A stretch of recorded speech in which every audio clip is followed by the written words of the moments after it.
I have my emotional support Teddy here. We're ready to go. Hi everyone, my name is Sarah, but you can call me Sarita, and I'm sure you can tell by the title of this video what we're all gathered for here today. We're going to be chatting all about anxiety and my experience on my medication, Prozac, also known as fluoxetine. I think that's how you say it. Me and Rosa, I just want to let you know that if you're going through any type of anxiety right now, that you are literally not alone. It is so normal, and the peace and the calmness that you're so desperately longing for and that you deserve is just around the corner. Just take it day by day, a couple of baby steps, and hopefully this video will also help you through it. I remember hating my anxiety, but now I just feel so grateful for it and all the lessons I've learned from it. Just more appreciation for my life right now, however imperfect it may be. So on that note, let's just get into it. Let's start all the way from the beginning. For as long as I can remember, I was a perfectionist. I needed everything to go my way or else it was the highway. I was the teacher's pet. I was always getting straight A's. I needed my parents to always say how proud they were of me. Does that sound familiar? I was just always in my head about how I looked, if I was doing things right, what was my next step gonna look like, the future. I was just like never giving my brain a rest. So fast forward to last year at the ripe age of 22, when I moved to New York all by myself and have not addressed any of the problems or anxieties that I've had up to this point. And everything just starts piling up. What factors do you mean, Sarah? Well, I'll tell ya. Instead of getting a 9-to-5, I decided to do full-time influencing and freelancing as a career, which doesn't really bring any sort of structure or stability or routine. You kind of have to make that for yourself. It was my first time living completely alone in a new city in another state without my parents. And the nature of my career is one where I have to be chronically online. So that brings about a whole can of worms, one of which brought me so many feelings of comparison. Oh, and literally how can I forget the New York winter that a Miami girl like myself was so unprepared for. All of these things just piled up, and it showed. My hair started falling out. I had areatal alopecia, and I had to get an injection every month of cortisone to grow the little patches, bald patches in my head back. And I went to an ear, nose, and throat doctor because my throat was constantly closing up, and I was like, do I have a food allergy? Is it something I'm eating? No, I was just stressed and anxious. You would think that these physical symptoms would snap a light in me and I'd be like, okay, maybe this is something I need to get fixed. I didn't. My panic attacks became more and more frequent, and I seemed to be like playing so many like battles within my brain that I just kept losing and losing and losing. So the moment I knew I had to get help was when I had this crazy panic attack that lasted multiple days, took me so long to get out of. I had to fly from New York all the way to Miami to be with my parents, and we were like, no, we need to get help. That's when I went to my psychiatrist, and she prescribed me Prozac for my generalized anxiety disorder and mild OCD, which was not surprising, but I did not know that I had that. I started off with 10 milligrams, which was the perfect dose for me. It helped me ease my way into the idea of taking medication, because prior to that, I was very iffy about going on medication. I mean, like, you know, you see things on TV about these people being addicted to pills, and you're like, oh my god, is that gonna happen to me? I can very much confirm that that does not happen to me,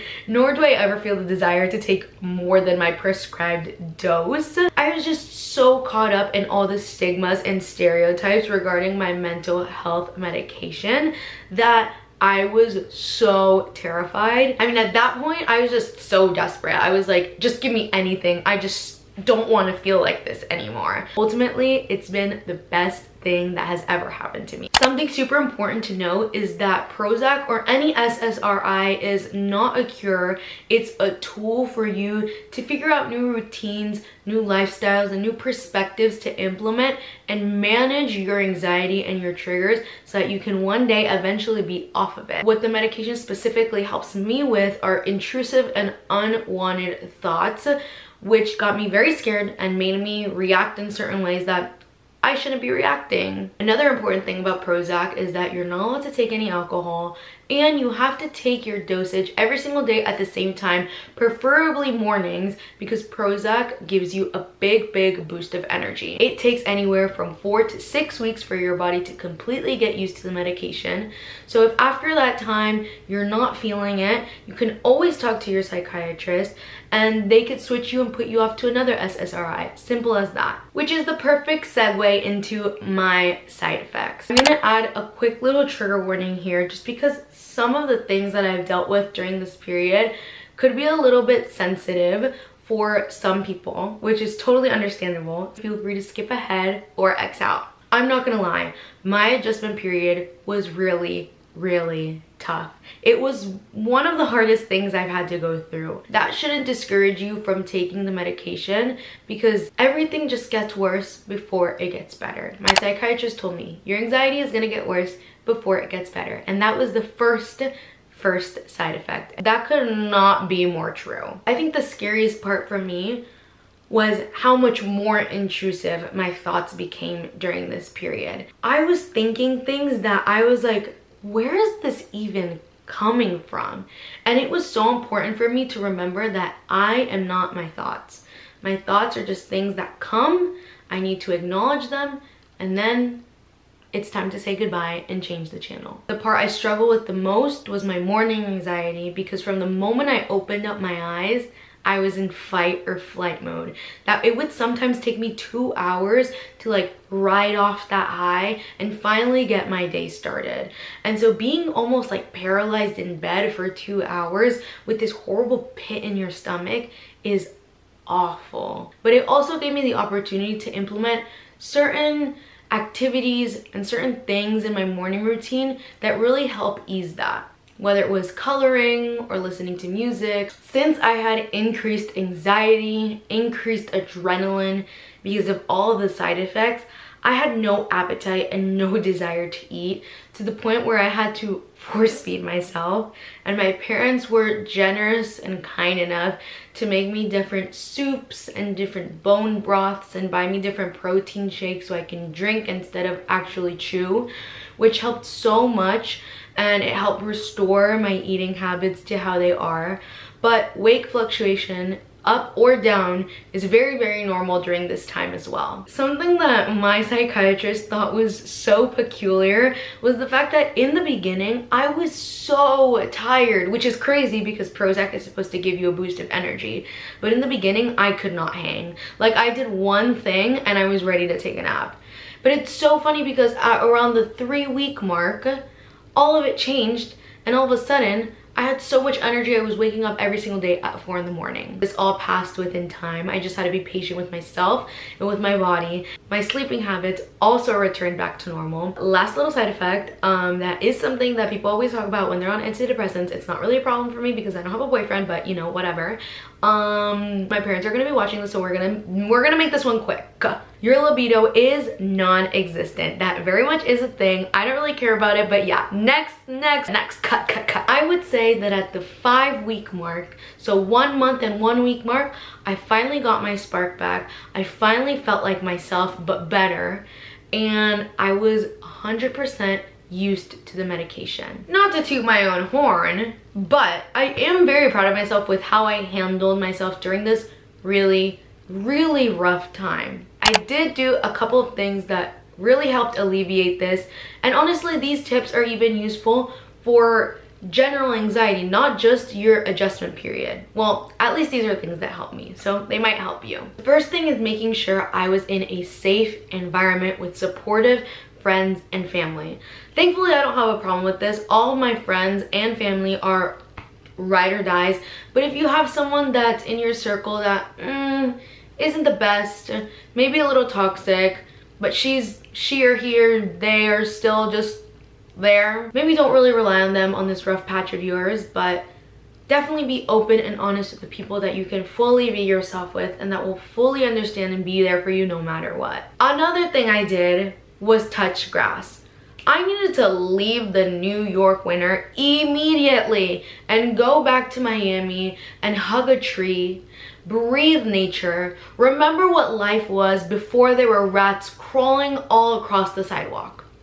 You know, my little hot girl walks are the cornerstone of my mental health. And if I don't get out and move my body for at least 2 seconds or step out of my home or my apartment or wherever I am, it will not be good for me. Breathing nature, I'm not even a nature girl, but breathing the nature girl. The next thing I did was controlling the media I consume. I cannot watch horror movies. I cannot watch drama movies. I was just born to be a rom-com comedy girl because anything else will ruin my mood for days, and I have to be super cognizant of that, especially during this time where I'm trying to heal. I have to train my algorithms on Instagram, on YouTube, on TikTok, and Twitter to only show me beautiful, lovey-dovey things. If you scrolled through any of those accounts, you would only find cats and puppies. That's all. That's really all I need. And the moment something gets dark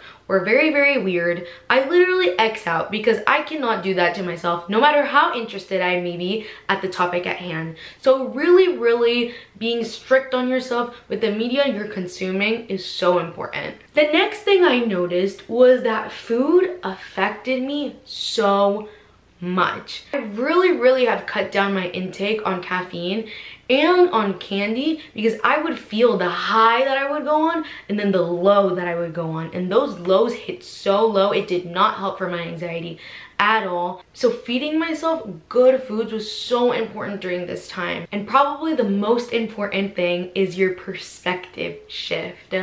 I had to go from feeling like, this is so dumb, I'm so weak, I need medication, this is ruling and taking over my life, to I'm so proud of myself for getting through a tough time. It's hard right now, but this is gonna make me stronger. This is gonna help me have a testimony that I'm able to tell other people and inspire them and motivate them out of their rough patches. Everything can always be flipped to something positive, and it's so important to practice gratitude and build yourself up with I am affirmations during this time. There's a really good video that I use all the time that I'm gonna link down below. And that perspective shift is the perfect segue into why I'm so grateful for my anxiety. I wouldn't trade my journey for anything in the world. My relationship with my parents has never been better. Obviously, I know my parents love me, like I'm so blessed for that. But being at the lowest of lows and seeing how they took care of me with so much love made me appreciate them more than I ever have in my entire life, and our relationship has never been stronger. Another thing is that I found my way back into my faith, and hey, I'm not here to force religion upon anyone, but I'm so happy that I have a God that takes care of me and is looking out for me and loves me unconditionally. And had I not gone through this, I wouldn't feel that peace. I'm a more open and honest communicator in my relationships. I am more readily to admit that I'm feeling angry or I'm feeling jealous and do something about that and react in an appropriate way because of it. And had I not gone through this, I would still be passive aggressive or feel weird if I felt a certain way because I felt like I shouldn't be feeling those things when those things are actually so normal. I decentralized my career as the end all be all. I had my career on a pedestal and it was my identity for the longest time. Being at such a low and realizing that there's so much more to life, like for example, eating or being at peace with yourself, have helped redefine myself as someone who's on this earth to love people, to bring people light and joy and have a good time and enjoy the simple things and hug and love and laugh and live and just appreciate everything I have. Whatever it is you're going through, me and Rosita are wishing you nothing but the best, and we are sending you all the love from behind the screen. You got this, and we'll see you in the next video. Bye!